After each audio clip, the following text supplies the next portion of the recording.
Hello, hello, hello, everybody. It's so good to be back with you guys for another exciting episode of the College Buzz. Listen, we've been having some exciting, insightful, and impactful episodes, which I hope that you've been watching because it's definitely going to be beneficial for all of you college students and aspiring college students. So go on YouTube, KWTX News 10, share all of our videos, like it, comment, let's engage and have an insightful conversation together. But today's episode is another exciting episode, and like I say, whether you're in the library, whether you're lounging out in your dorm room, whether you may be walking through HEB aisle or Cameron Park, I think that's what it's called, wherever you're watching this from, welcome to the show.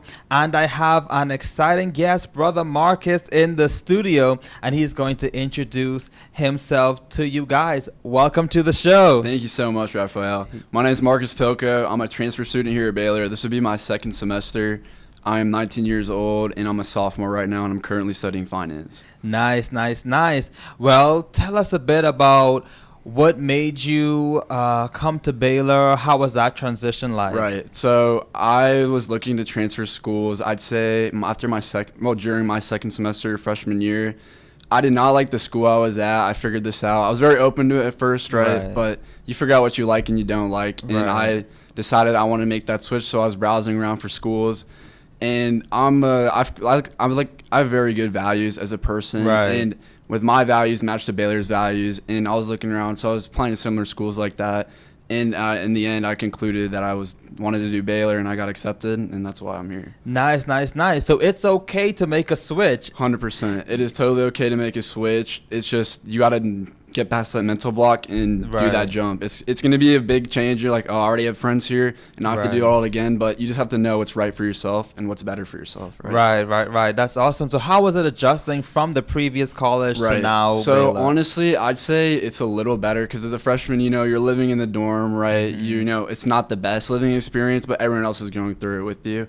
Right. But I kind of liked it a little better because I had my own apartment. I scouted out apartments beforehand before I knew I was going to fully come here. And so I already kind of had an idea where I wanted to live. And I looked into that. So it's been a little better because you have your own apartment. You're not in such closed space. So it's a little better. And yes, it starts off a little hard to meet people, but you just have to kind of put yourself out there and be open to things. Just talk to people. It doesn't even matter. Like, just be friends with everyone. Honestly. Right. Yes. So what was maybe one of the hardest aspects of the process of transitioning? The hardest process for me, honestly, is literally just meeting people because everyone already kind of has their groups from, well, not everyone, but the majority, you notice, people have their groups, whether it's their Greek life, their close friends, their say business friends, right? It's just, and then you're this new person coming in, these who haven't seen you before, and as we know, groups, they don't like to let new people in, right? So that's definitely one of the harder things for me. Yes, I can definitely relate because I was a transfer student too in my undergrad. I came during my junior year, and like you said, like everybody has their friend group already. Exactly. Everybody have their own rhythm. They go out this time, they do this together, and you're the new kid on the block, and it's so intimidating, right? And it's like, oh, how do I get over this? So how did you overcome that? This, so this is now really crazy, but I love working out, and I go every day and I train every day. I train at the Gold's Gym here in Waco, and I just started trying to talk to any person who looked like a student, and I just talk, and eventually you kind of meet people. So I have a few friends from the Gold's Gym, and that's my community I kind of built. So my friends range from like ages of like 50 to like my age 19. It's crazy. I just try to be open to everyone, and that's kind of how I overcame that. And it's totally okay to not be settled in fully and have a group. Just keep on going, keep talking to people. You learn things. It's great. Right. Awesome. So what is one thing that you've learned during the process of transferring from that college to Baylor now? One thing that I'd learned, honestly, is that you need to be, honestly, something I'm still doing right now, is you really need to be just more open-minded. I'm a very routine-oriented person. Yes. I wake up at this certain time. I got to go eat at this certain time. I got to train at this time. Got to school at this time, right? And I was so set in my way, I'd say the first semester here, that I was just kind of missing out on opportunities that I can meet friends forever and things that could benefit my life. So that's something more recently I've been doing is just, you need to be more open-minded. Just say Right. say yes to more things. Whether it's something you're a little scared of, it's not your best, just say yes because you don't know what's going to happen. Right, that's so good.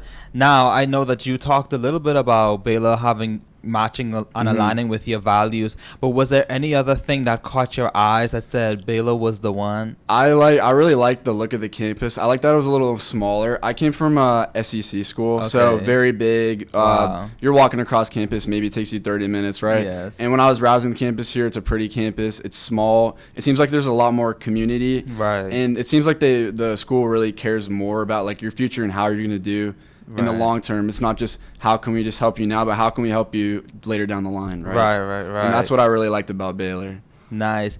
You know, it's crazy that you say that Baylor is kind of small, because to me, I'm like, this is a really, I mean, really it's what, huge like campus. 15,000 people? Right. Yeah. So it's definitely quite the interesting. To me, it was campus. small from where I came from. So. Right, and it's just so amazing to see the different perspective Oh, of 100%. various students. Some think it's so big, some think it's so small. Right. Some is just like, wow, this is a really good size school, so that's awesome. I don't necessarily think it's small, but I think it's Right. just right. You know what I mean? It's the Right. perfect amount of people. So. Yes, I definitely would agree. So how did you manage homesickness and being away from family with this new college? So obviously at my old school, I honestly probably wasn't in the best mental space. So I would go Right. home a lot, like average 2-3 times. Probably 2 times every 4 weeks, give or take. Right. So I love my family a lot, and I talk to my family all the time. And when I come here, I kind of told myself, obviously, I'm getting a little older, and Right. you kind of need to figure out things for yourself. You need to be on your own sometimes to Yes. figure out these things. But I talk to my parents at least once a week, and I overcame this literally just by trying to find out do things to do here. Because when Right. the only time you get sad about things like that is when you're alone and by yourself, right? Right. So I check in with my mom like once a week, talk to my dad once a week, talk to my Nice. brother almost every day sometimes, Yeah. and it's totally okay. And I'll go home every 5 or 6 weeks here too. So Nice. it's not like I've cut my family off, right? I love my Right. family, but I'm becoming my own person now, and I Yes. need to kind of figure out how can I live on my own, because your family's not always going to be there for you. Right. And how's that experience been for you, becoming independent? Honestly, it's been a roller coaster. You find Right. out so many interesting things about yourself and things that you didn't know about yourself. And Right. I'm still learning even right now. I don't know it all. I don't claim to know it all, Right. and I'm still learning so many things right now. But it's a really good experience, and I feel truly blessed for it. Right. That's so good. So what so far has been the most rewarding thing since transferring to Baylor? The most rewarding thing, to be honest with me, is the academics here, for Yes. sure. I noticed, from crazy switch, the professors, from no hate, no shade to the school. Right. The professors compared to here they just blow them out of the water. Right. Like, the professors here are very, very good, and I think they do a very great job explaining the material. And I'm not trying to like brag or blow it. Right. No, I it's okay. I got myself a 4.0 GPA Nice. last Woo! semester. Right. Let's go. Yeah. Let's go. And I told myself it was a goal of mine. I know I can do this. So I Right. sat down and did it, but I wouldn't be able to do it without the professors, because they truly are, and they truly care about how well you do with your Right. academics. So I That- felt that was very rewarding to me. That's so good. So, being a 4.0 student, what's your secret? What is that thing The that, secret. that discipline aspect, right. So this is going to sound, honestly, it's really, really simple. You just have to do a little bit every day, Yes. and no matter what material it is. What I would do, I just read my notes once or twice a day for every subject, Right. and that takes around maybe an hour depending on your classes. It's just literally taking that hour a day to allocate, and you're good. And that's literally what it is. Just once a day, every day. Start from the beginning. Don't cram. Just do. Right. When you do a little bit every day, you feel great and you feel confident when you have your exams coming up. No need to cram. No need to crazy review, because you already know it's already all in your head. Right.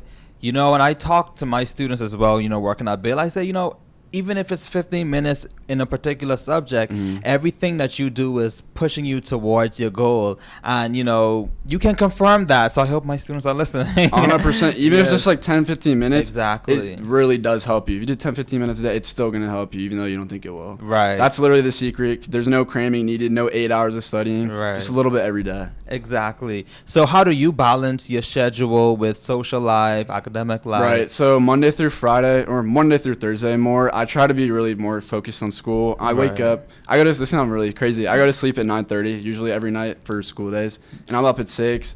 I take morning classes, so Right. I'll go to those classes, then I'll go work out afterwards, and then you have to cook for yourself. I have Right. to eat. So it's really just about maybe more writing things down. I have a planner, and I just like to write down things that I do in the day. It helps me manage my stress, because sometimes when you're thinking about all these things you have to do, you start, oh, I can't do this, I don't have time. Right. But honestly, you really do. Just write it down and do a little bit every time. Right. But more on the weekends, it's more relaxed. You have more time in the day. You don't have classes.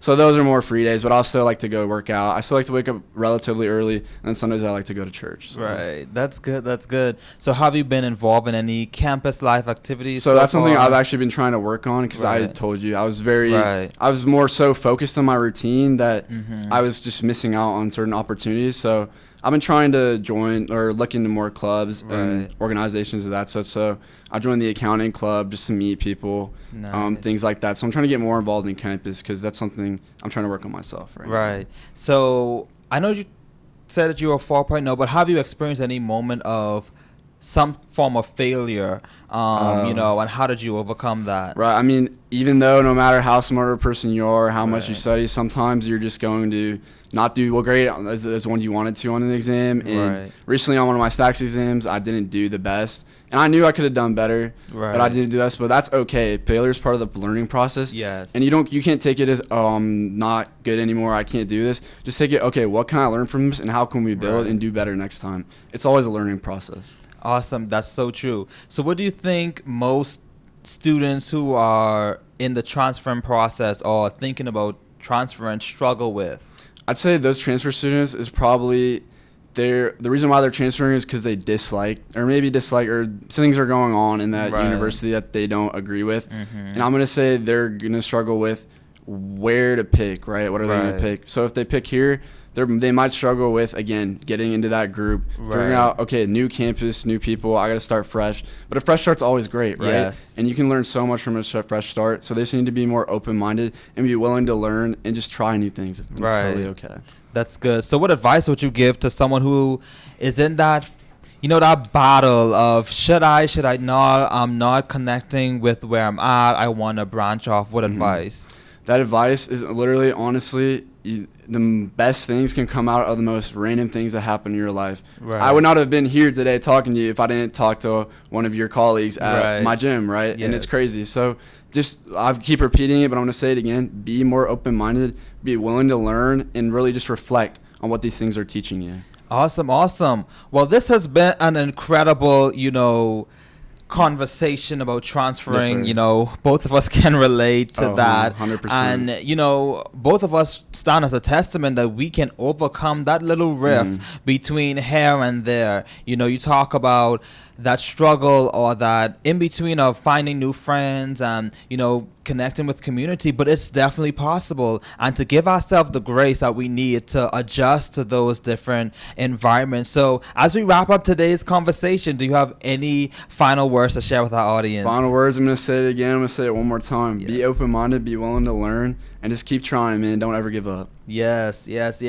Well, guys, thank you again for tuning in to the College Buzz. It has been an incredible conversation with my guest, Marcus, and you may be out there, wanting to be a transfer student, wrestling with it. Listen, it's definitely possible. Unlike my guest said today, that you never know what's going to come on the other side of you, taking that leap of faith. So don't feel that you're alone, because you definitely have people here that have already been through it and can tell you that there is definitely life after transition. So until next time, please be sure to share. If you don't share, then, we're not going to hit the 1 million views that we're trying to get here. Okay, guys?